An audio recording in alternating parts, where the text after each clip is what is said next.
Cueil. Oh là là là là. Azealia Banks, Mylan. Oui. Fan. Pourquoi? J'adore son flow, surtout One Two. J'adore l'attitude, sa gestuelle. Elle a tout compris. On a l'impression que c'est trop facile pour elle. Oh, voilà, ouais. Là, surtout One Two, c'était génial. Le clip d'après, par contre, c'était complètement raté. Raté, ouais. Il fallait pas aller trop loin. Moi, j'ai pas vu le clip, moi. Pauline, faut parler dans le micro, sinon ça marche pas à la radio. C'est bon Voilà. Je disais, c'était assez intéressant. C'est dommage qu'on n'ait pas entendu, que je n'avais pas vu le clip. Ouais. Et Je Azealia regarde Banks, jamais de clip d'ailleurs. c'est vrai, pourquoi? Je sais pas, j'aime pas, je m'en fous complètement des clips. La musique vous parle, ça suffit Oui, à votre bonheur. enfin, je sais même pas où regarder les clips. Quoi.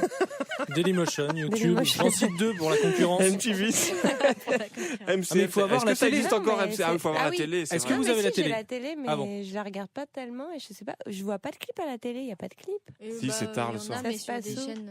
MTV, Des chaînes trucs pour comme Des ça. chaînes, oui, voilà. Ok, Des chaînes de clips. d'accord. D'accord. Pauline Klein, deuxième roman après Alice Kahn, ça s'appelle Fermer l'œil de la nuit chez Alia. On est encore dans un format très court, mais un livre passionnant. Merci. Moi, cette lecture m'a vraiment troublé. Une héroïne qui déjeune au chinois avec sa mère, qui a 1 heure pour manger, qui rencontre des voisins.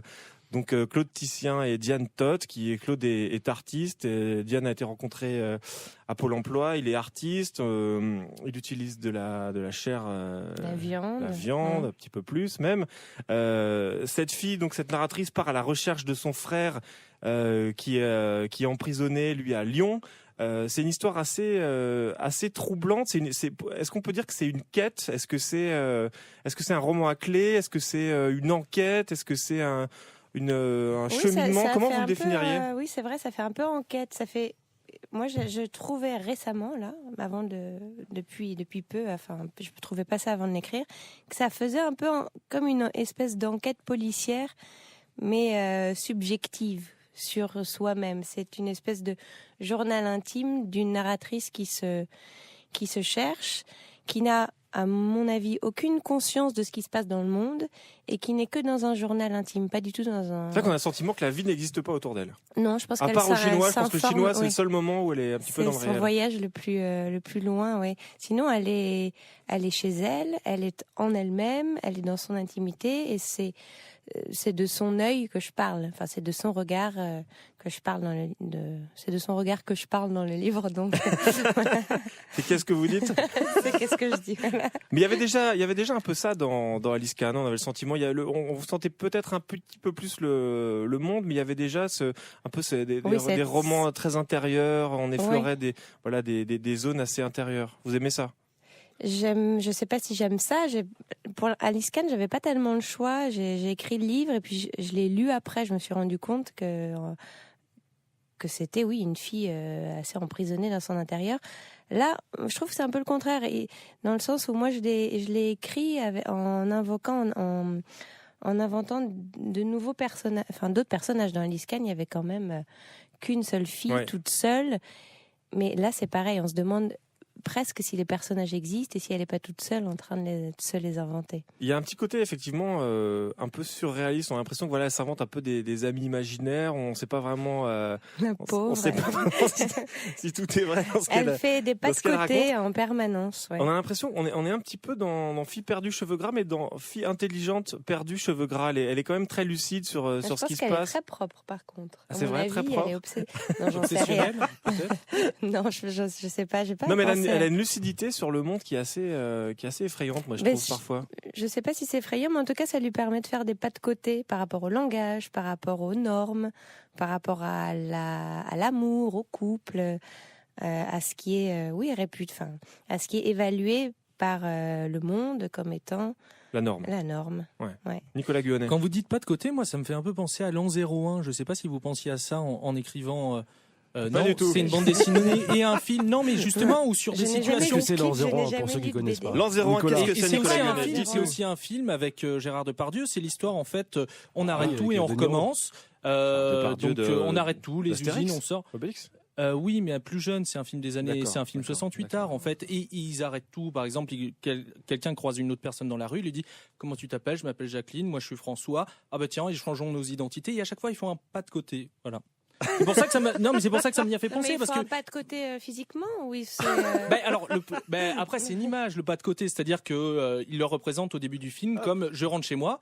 Je fais un pas de côté, je vais voir chez mon voisin. D'accord. Et il y avait un petit peu de ça dans. Oui. Non, mais c'est pour ça m'y a fait penser quand vous dites, vous avez répété plusieurs fois, vous avez répété 3 fois pas de côté. Je me suis dit que c'était un appel à ce film. Voilà. Non. Mais je me suis Mais vautré. maintenant, oui. Et alors cette narratrice est fascinée par ses voisins qui se sont rencontrés à Pôle Emploi. Donc le fameux Claude Titien, donc il s'écrit Titien avec 2 S et non pas comme Titien avec un T, rencontre cette fameuse Diane à Pôle Emploi. Diane qui fait rien de sa vie, c'est un peu ce que vous dites, qui végète un petit peu à Pôle Emploi. Et elle est fascinée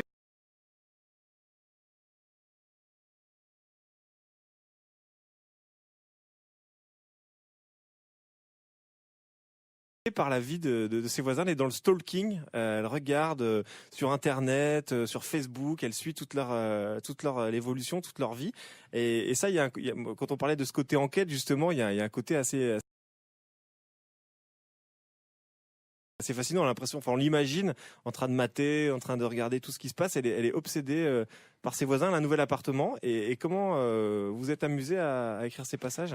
Ouais, en fait, ça lui suffit juste de regarder sur Internet ce qui se passe. Et elle a le son, elle les entend un petit peu.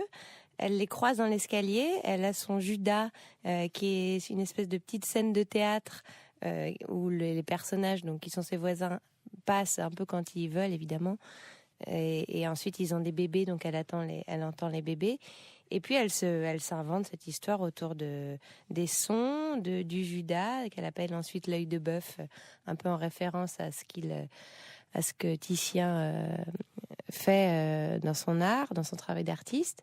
Et puis ensuite, elle décide, parce que son demi-frère qu'elle recherche et avec qui elle correspond par lettre, lui dit mais va donc voir un peu ce Titien de plus près. Donc elle y va et là elle le rencontre. Voilà. Pour de vrai. Pour de vrai, ouais. Alors là aussi, la quête du frère, c'est quelque chose d'un petit peu complexe. Donc c'est le fils de son père qu'elle a très peu connu, qu'elle décide de retrouver à Lyon.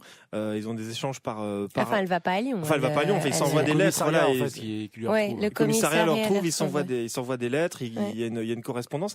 Là aussi, on a l'impression qu'en fait, cette narratrice est vraiment, elle se constitue des mondes. Elle a envie de rentrer aussi dans une certaine réalité. Elle a besoin de réalité, de se réapproprier des choses qui existent.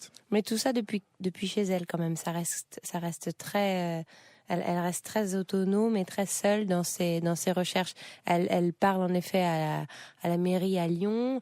Elle écrit, je pense que ça l'arrange. C'est une très bonne nouvelle que son frère soit en prison. C'est presque parfait. Je pense que c'est ça qui implique et qui fait qu'elle peut correspondre avec lui. Elle est pas un peu agoraphobe